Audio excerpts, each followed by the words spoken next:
Стоимость оперативного тушения лесного пожара, то есть в течение первых 3 суток в Коми 90 тысяч рублей. Если мы затягиваем с ликвидацией, цена возрастает до 600 тысяч, заявил на заседании Кабмина министр природных ресурсов Коми Роман Полшветкин. По его словам, самих очагов возгорания в лесах региона стало меньше, а вот охват пожаром в территории резко возрос. В прошлом году выгорело больше 8 тысяч гектаров.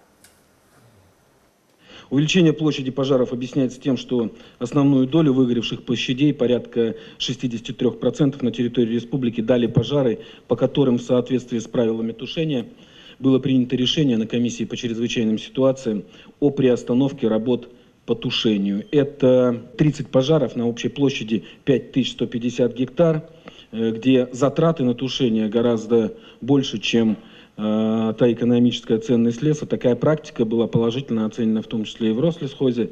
И, надо напомнить, горел в основном север и труднодоступные участки. В этом году пик пожароопасного периода по метеопрогнозу придется на конец июля, начало августа. На охрану лесов в 2018-м власти потратят 210 миллионов рублей. Из них 154 федеральные деньги, остальные 56 региональные. Республиканский лесопожарный центр в этом году намерен использовать новые технологии. Например, ведомство закупило современный квадрокоптер, который будут использовать для разведки района предполагаемого эпицентра лесного пожара, а также для координации действий участников пожаротушения. Кроме того, уже в строю специальный модернизированный самолет. Началась эксплуатация самолета ТВС-2МС, который является модернизированной версией традиционного самолета Ан-2, но значительно превосходит его по тактико-техническим характеристикам и имеет ряд преимуществ.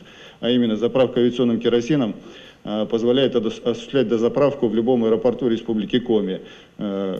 Также улучшенные летно-технические его характеристики и базировка в аэропорту Ухта, который является географическим центром Республики Коми, позволяет в короткие сроки реагировать на лесные пожары, возникающие в любой точке республики.